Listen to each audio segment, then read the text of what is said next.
Prva stvar, ki se je kot baterija spomnim, je siva tovarna. Skozi sivkasto meglo sem razločila milijone meni podobnih stvarc, ki so se skupaj z mano vozile na gladkem črnem traku. Nisem vedela, kam me peljejo, ampak bilo je kar prijetno. Preden sem se dobro zavedla, sem se znašla v plastičnem ovitku, skupaj s še 3 črno-rumeno pobarvanimi valčki. Zložili so nas v nekakšne zaboje in preden so nas zaprli, sem si ogledala hrbtno stran zavitka, ki je bil pred mano. Na njem je bila črno-bela slika mene. Na eni strani je bil narisan nekakšen minus, na drugi pa plus. Če sem prav razbrala znake, je bilo to navodilo, kako me ustaviti v nek pravokotni prostorček. Ni mi bilo jasno, kaj to je, in upala sem, da ne boli. Zraven je bilo še nekaj prečrtanih trikotnikov, za katere pa res ne vem, kaj bi pomenili. Zaprli so nas v škatlo in naenkrat smo se začeli premikati. Precej nas je premetavalo in če bi imela želodec, bi mi bilo gotovo slabo. Po dolgi vožnji smo se končno ustavili in ugledali sončno svetlobo. Uf, kako je bilo vroče. Žgalo je name in če bi lahko, bi se odkotalila nekam daleč stran. Zbala sem se že za svoje življenje in se spomnila prečrtanega trikotnika z ikono ognja. Seveda, ne bi me smeli izpostavljati vročini. Še sreča, da so nas nato kmalu odnesli na hladno in znašla sem se na polici trgovine. Okoli sebe sem videla še več meni podobnih stvarc, torej očitno baterij, ki pa so bile vseh vrst, barv in celo nekatere drugačnih oblik. In na to sem čakala. In čakala in čakala, dokler nisem pristala v malih ročicah. Oči, tele bova, je rekel navdušen mlad glasek. Pripadal je malemu fantiču, ki je ves vesel pred seboj porival voziček. Seveda lahko Nik, je odgovoril večji človek, ki je bil očitno fantkov oče. In tako sem v svojem paketku zapustila trgovino. Kmalu sem se znašla na zadnjih sedežih avtomobila.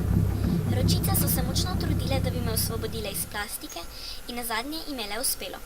Potisnile so me v nekakšno luknjo. Bila je prav takšna, kot tista na zadnji strani ovojčka, v katerem sem bila. Zraven mene je bila v drugi luknji še ena baterija, ki pa je bila čudno narobe obrnjena. Drobni kazalec me je potisnil globlje v luknjo in zaprl pokrovček nad mano. Za trenutek sem se zbala, ampak mi ni prav nič bolelo. Kar naenkrat sem začutila v mojem telesu nekakšen pretok energije. Oči, kako delujejo baterije? Sem slišala vprašati fantička in pazljivo prisluhnila. Končno bom izvedela nekaj o meni.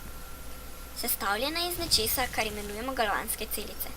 To je sistem, sestavljen iz 2 povezanih kovin, ki sta namočeni v svojih raztopinah. V bateriji je sicer malce bolj zapleteno, pa vendar. V takšni celici potekajo kemijske reakcije, ki pa se pretvorijo v električno energijo, ko sklenemo električni krog. Zato bo tvoj fotoaparat lahko slikal, je povedal. Torej, to je ta tok, ki ga čutim, elektrika. In kje sem? Očitno v fotoaparatu, katerega so, kot je videti, ravno kar prižgali, saj sem začutila še večji pretok energije. Kar dobro sem se počutila v tej luknji. In tako je bilo še nekaj časa. Deček me je vzel s seboj, kamorkoli je šel in fotografiral vse, kar je videl. Nekatere dni se za nas ni nihče zmenil in te dni sem prespala. Ne vem, koliko časa se je to ponavljalo, vendar naenkrat sem se začela počutiti šibko. Baterije zmanjkalo, je dečkov oče ugotovil nekega dne, ko se fotoaparat ni hotel prižgati. Zmanjkalo? Mogoče se res energija ne pretaka več skozi me, ampak še vedno sem uporabna. Kaj bomo pa zdaj z njimi? Ali naj jih vržem v koš? Je vprašal deček. Povsem sem se zgrozila, ko sem se spomnila na to, med kakšno umazanijo bi se znašla, če bi me res vrgli tja. Ne, Nik, baterij ne mečemo v koš, je na srečo rekla dečkova mama. Baterije razpadajo, veš. Če bi jih kar tako pustili na smetišču, bi tiste kemikalije, ki so v njih, začele uhajati v zemljo. In to ne bi bilo dobro, ker so te snovi strupene. Kam pa naj jih potem damo? Je radovedno vprašal deček. Če se ne motim, jih zdaj le ravno zbirajo v kočevski gimnaziji. Odnesli jih bomo kar tja. Tako jih bodo lahko skupaj z drugimi baterijami na poseben način reciklirali. To pomeni, da jih bodo razstavili in spet sestavili tako, da bodo ponovno uporabne. Bomo šli kar tja, pa še ostale predmete, ki jih moramo tako odstraniti, bomo odnesli, prav? Pomagaj mi najti še kakšno baterijo, je predlagala mati. Kmalu sem se znašla med še nekaj baterijami, 2 računalniškima miškoma, fenom, 2 daljincema, ročno svetilko in slušalkami v veliki škatli. Odnesli so nas v neko stavbo, kjer so nas kmalu iz škatle začele jemati roke prijaznih najstnikov. Razvrščali so nas v različne škatle in se ob tem pogovarjali in smejali. Skupaj z drugimi baterijami so nas odnesli v poseben zabojnik in kmalu smo se odpeljali.